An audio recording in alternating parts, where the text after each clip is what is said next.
Starting a business can seem like a daunting task, unless you have a partner like Shopify. They have the tools you need to start and grow your business. From designing a website to marketing to selling and beyond, Shopify can help with everything you need. There's a reason millions of companies like Mattel, Heinz, and Allbirds continue to trust and use them. With Shopify on your side, turn your big business idea into... Sign up for your $1 per month trial at shopify.com/special offer. Where is Daredevil? I'm right here. Don't miss the return of Marvel Television's Daredevil Born Again. So what's next? I feel liberated. We're gonna take this city back. Over medicated. In an all-new season, now streaming only on Disney+. They're hunting us. It's time we started hunting them. I can work with that. This should be tons of fun. Marvel Television's Daredevil Born Again, now streaming only on Disney+. You didn't miss the signs. The signs were hidden, and there's a difference. You're listening to Unbound Presents Dangerous Minds. Beth Curry talks about whatever the hell she wants. And this time, what she wants to talk about is psychopaths, narcissists, killers, and the people who made them that way. You asked for it, repeatedly. Here's hoping you can handle it. Welcome back to Dangerous Minds. I'm Beth Curry. Yesterday, I went through the labels. Psychopathy, narcissism, ASPD, BPD, emotional violence, what they are, what they aren't, why precision matters when we're talking about patterns that cause real harm to real people. Today I'm going behavioral. Specifically, I'm going to talk about that predatory behavior. I had a lot of personal experience with this when I was a teenager. Started when I was quite young, 13. Stalking, coercive control, the escalation patterns that forensic risk assessment is built to identify, what it looks like from inside the experience, what it looks like from the outside, and what the research actually tells us about when, why, and how it gets worse. Like I alluded to yesterday, this is the episode where my forensic background is most visible, and also the episode where, my personal shit kind of becomes clearer. So I've been in this forensic space long enough to know that the hardest part about talking about predatory behavior is the part how ordinary it looks at the start. And I don't mean that as a dramatic observation. I mean it literally.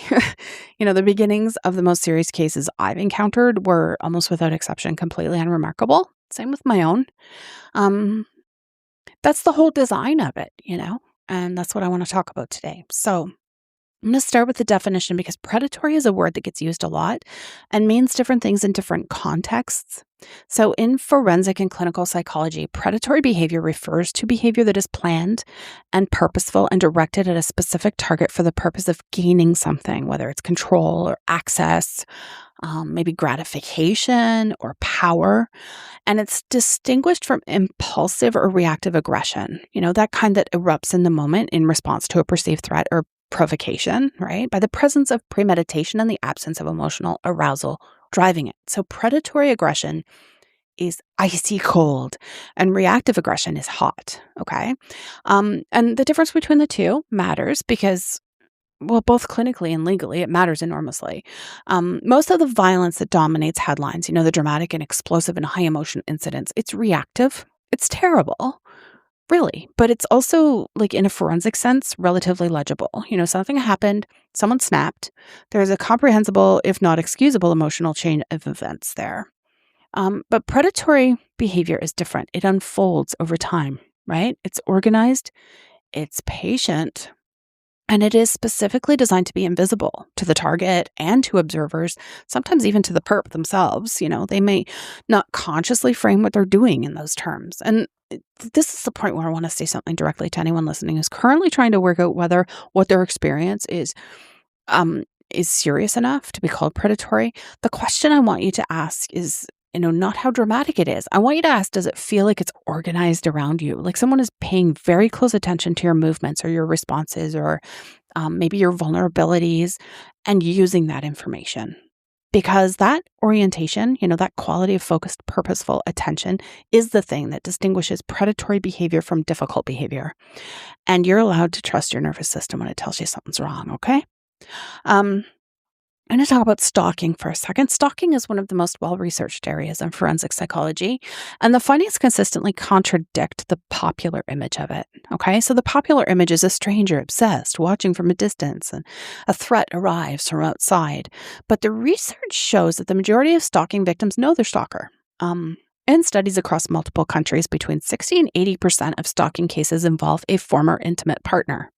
The most dangerous stalking cases, the ones most likely to escalate to physical violence, are almost always ex-partner cases, not strangers, people who were at some point trusted. This matters because it means that stalking is not primarily a stranger danger problem. It is primarily a domestic and intimate partner problem, okay? And the risk factors that predict escalation are closely tied to the dynamics of prior relationship. The Mullen typology, developed by forensic psychiatrist Paul Mullen and widely used in risk assessment, categorizes stalkers into 5 types. There's the rejected stalker, the resentful stalker, the intimacy seeker, the incompetent suitor, and the predatory stalker. So the rejected stalker is the most common, and in intimate partner contexts, the most dangerous. Okay? This is the individual who cannot tolerate the end of a relationship, who experiences the loss of the partner not just as grief, but as an annihilation of self, okay? A humiliation that demands a response. And the stalking behavior is simultaneously an attempt to restore the relationship and to punish the person for ending it. Sometimes both at the same time. The predatory stalker is the least common but the most forensically significant. So this individual is not in emotional distress about the target. They're planning. The surveillance and monitoring serves a specific purpose, usually sexual violence, and there is little to no emotional ambivalence about the target as a person. The target is merely an object. It's a goal, That's a chilling thing to say, but it's pretty accurate as well. I want to stop here and say, if you've ever experienced stalking by a former partner, what I just described about rejected stalkers is probably very recognizable. The way it doesn't feel like one thing, it flips between what feels almost like love and something that feels like pure threat. That ambiguity is not a sign that you're misreading it. It's part of the pattern itself. And that oscillation between pursuit and punishment is characteristic, okay? It's not evidence they still care about you in a way that makes you safe. It's evidence of the opposite. So keep that in mind. The behavioral indicators that forensic risk assessment looks for in stalking cases include escalating frequency of contact attempts, physical proximity seeking, surveillance of home or workplace, maybe contact with the victim's network, explicit or implicit threats, property damage, and any prior history of violence in the relationship. So each of those factors individually raises concern. Okay, in combination, they indicate significantly elevated risk. And the factor that research most consistently identifies as the strongest predictor of escalation to physical violence in stalking cases is the victim attempting to end contact. So the moment of attempting to disengage is the highest risk moment, not the middle of the stalking, the exit, which is why safety planning, something I'm going to talk about in part 5, is not a bureaucratic exercise. It's a forensic necessity. Okay. Coercive control. So this is kind of like the architecture of entrapment. In 2015, coercive control became a criminal offense in England and Wales. Scotland followed. Several other jurisdictions have introduced or are introducing similar legislation. This is relatively recent, and it matters because for a long-ass time, the law only recognized physical violence as domestic abuse, which meant that a very large proportion of the most damaging intimate partner abuse was effectively invisible to the legal system. What in the world? Evan Stark, sociologist and forensic social worker who developed the coercive control framework, describes it as a pattern of behavior that seeks to take away the victim's liberty or freedom and strip away their sense of self. Okay, it's not a single incident, it's a system, and it's an ongoing pattern of domination that operates through a combination of tactics designed to isolate, control, and undermine. And the tactics of coercive control include isolation, systematically severing the victim's connections to support networks, family, friends, colleagues. This is rarely done overtly at first. It just kind of starts with these subtle criticism of the people in the victim's life. And there's manufactured conflict and socializing is been made difficult or costly until the victim's world is quietly kind of contracted around the perpetrator. Another one is monitoring and surveillance. So tracking movements, checking phones, demanding accountability for time, showing up unexpectedly. The surveillance serves two purposes. It provides the perp with information, and it communicates to the victim that they are always being watched. And the latter is often more important than the former. There's micro-regulation, so control over the details of daily life, what the victim wears, eats, spends, says, how they present themselves in public. This is one of the features of coercive control that victims often find hardest to describe to others because individually each instance sounds trivial, right? It's the accumulation and the pervasiveness that constitutes the abuse. There's financial control, controlling access to money, sabotaging employment, creating financial dependency. Economic abuse is one of the most significant barriers to leaving and one of the most reliably underreported features of coercive control. Gaslighting, it's another one. Another overused word, but this is the deliberate manipulation of the victim's perception of reality. So denying things that happened or reframing the victim's responses to abuse as the actual problem. Maybe creating an environment of chronic self-doubt in which the victim's own perceptions cannot be trusted. This is, in my view, one of the most psychologically devastating features of coercive control because it attacks the tool you need most to get out, and that's your own judgment.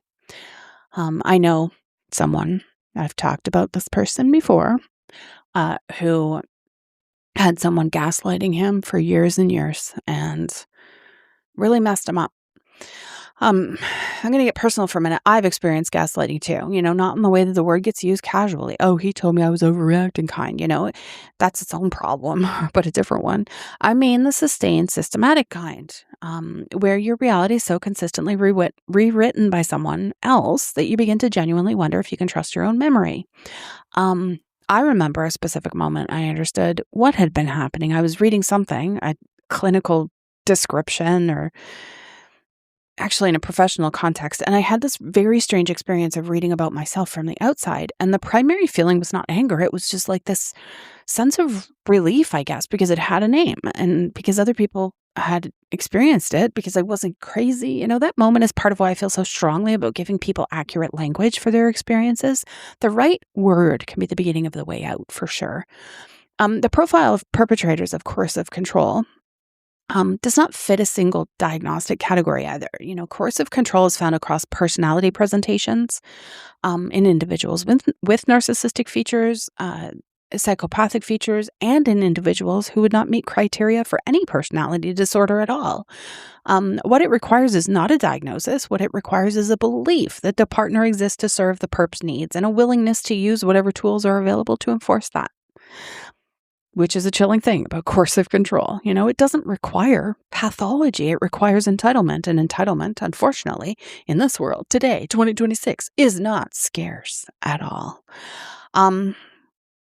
Now, one of the most important concepts in forensic risk assessment is escalation. This is the idea that harmful behavior does not usually begin at its worst point. It moves toward its worst point through a series of stages. Each of which contains information about where things are heading, right? Understanding escalation is useful for two reasons. First, it allows for earlier identification of risk, okay? Second, it dismantles the narrative that dangerous behavior appears without warning, a narrative that tends to result in victims being blamed for not seeing it coming. The research on escalation in intimate partner violence identifies several consistent patterns. So there's frequency increases. So what begins as an occasional incident becomes more regular. The intervals between these incidents kind of shorten and the threshold for triggering an incident lowers. The severity also increases. The behavior at each incident becomes more extreme. The methods more varied. The perpetrator becomes more confident, often because consequences have not materialized, right? Control also increases. So as the relationship progresses, the range of behaviors the perp seeks to control expands. And the micro-regulation I described before, and like when I was talking about coercive control, extends further into the victim's life. The isolation deepens. Minimization increases. So paradoxically, as the behavior escalates, the perp's narrative about it often becomes more insistent in its minimization, right? The incidents are kind of reframed as the victim's fault or as misunderstandings or, I don't know, like as evidence of the victim's instability. And this serves a function because it manages the victim's response and maintains the relationship as a context in which the abuse can continue. There's a thing that happens in escalating relationships that I think is one of the cruelest features of the whole damn dynamic. The escalation is gradual enough that your reference point shifts, right? So what would have been acceptable at the beginning of the relationship becomes normal, not because you're naive or weak or any of that, but because the human nervous system adapts to its environment. So you recalibrate every time. And then one day you describe something to a friend outside the relationship and you see their face and you realize, oh shit, that's not normal. That was never normal. I recalibrated around something that was never okay.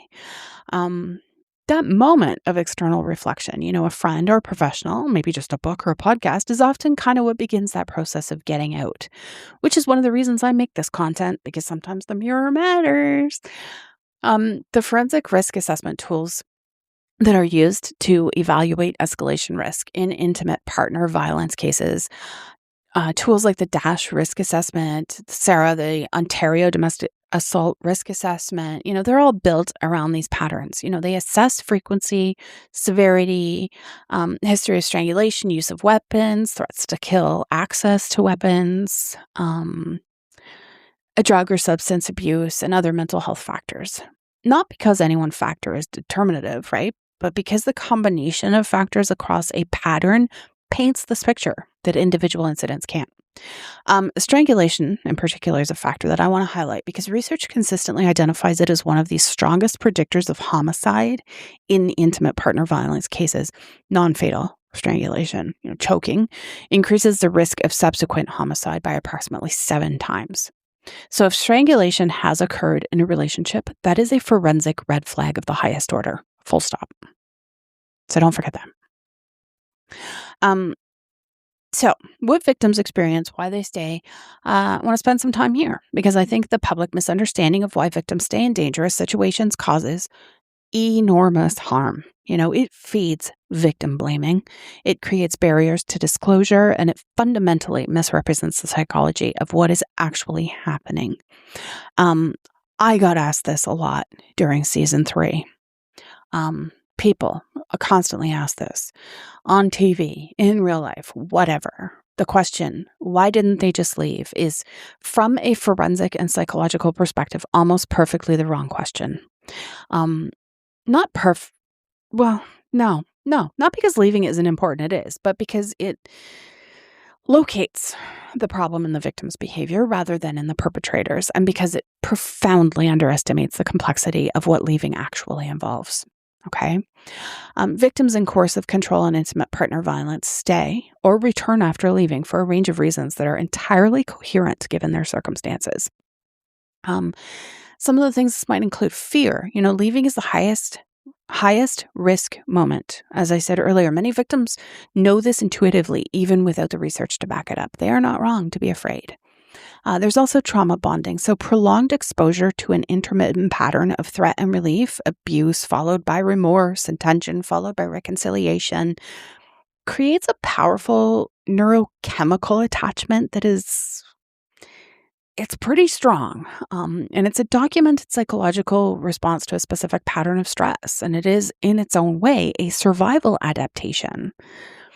There's also isolation. By the time leaving becomes the question, the perp has frequently done significant work to ensure the victim has nowhere to go. No support network, no financial resources, no confidence in their own perceptions, right? Leaving requires resources. There's financial, practical, emotional, all that stuff. That coercive control is specifically designed to deplete. Hope. It's another one. The person who was charming at the beginning has not entirely disappeared. They resurface strategically, often right at the point where the victim is considering leaving. The reconciliation phase of the cycle is real. It offers relief, and the human capacity for hope particularly in attachment relationships, isn't a sign of their lack of strength or their weakness. It's like under different circumstances, one of our finest qualities as human beings, right? Now, I'm not going to sit here and pretend I've never been the person asking a version of, but why didn't you just leave? Even internally, even about my own situation. It's an almost reflexive thought, of course, and unpacking why it's the wrong question took me time and a fair amount of professional reading that I was doing for ostensibly professional reasons. The honest version is leaving is terrifying. Okay, it's complicated. I did leave. I left, and then I was stalked, and this went on for 5.5 years for me. It requires you to trust your own perception of reality at the exact moment someone has spent like this considerable energy convincing you that your perception can't be trusted. It's not simple. It was never simple. And anyone who tells you it is has never been inside of it at all. So I want to close this episode with something practical, of course. It's what I do. And because the series is not just academic, it's for people who are in situations or who have been in situations or who are watching someone they love navigate one. The early warning signs of predatory and coercive dynamics, like before the escalation happens and before the full architecture is in place, they're recognizable if you know what you're looking for. And I want you to know what you're looking for. Okay. So start with there's like this intensity that moves too fast. The early relationship that just feels really friggin' extraordinary. The person who's almost immediately convinced you are the most important person in their world. They push for commitment and exclusivity or cohabitation before a normal relationship timeline would suggest it. What presents as passion is sometimes urgency. And that urgency is to establish access before you have had time to evaluate them properly. There's boundary testing, small violations early, pushing past a limit you've set, watching how you respond to things, recalibrating. This is information gathering. It's also a test of whether you will enforce your own limits. Each boundary crossed without consequence is a green light for that person, okay? There's also the gradual introduction of criticism. It's kind of disguised as concern.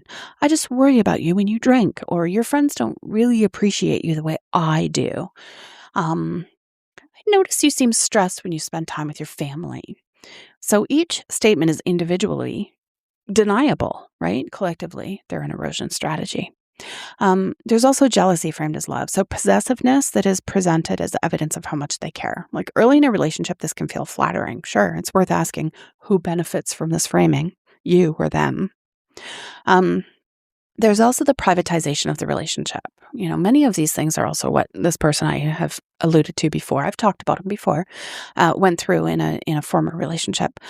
This happened there too. A gradual sense that the relationship is somehow separate from the rest of your life and that things that happen within it stay within it, and disclosing difficulties to others is a betrayal.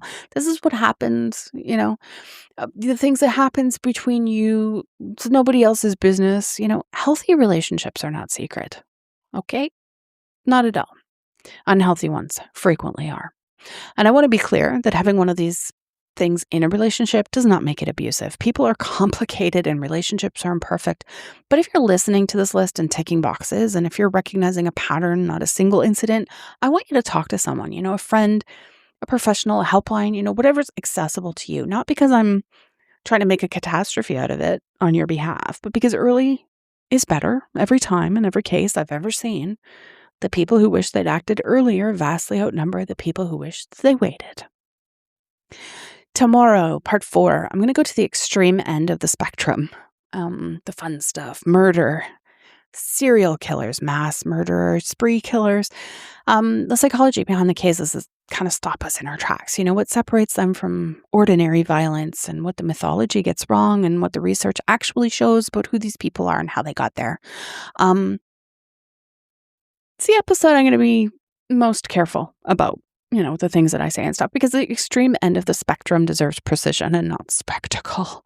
Thanks so much for listening. And if you want to support the show, production costs, or the time it takes me to research and develop these shows for you, info's in the show notes. You can also rate, review, and share these episodes on your social media or with your friends.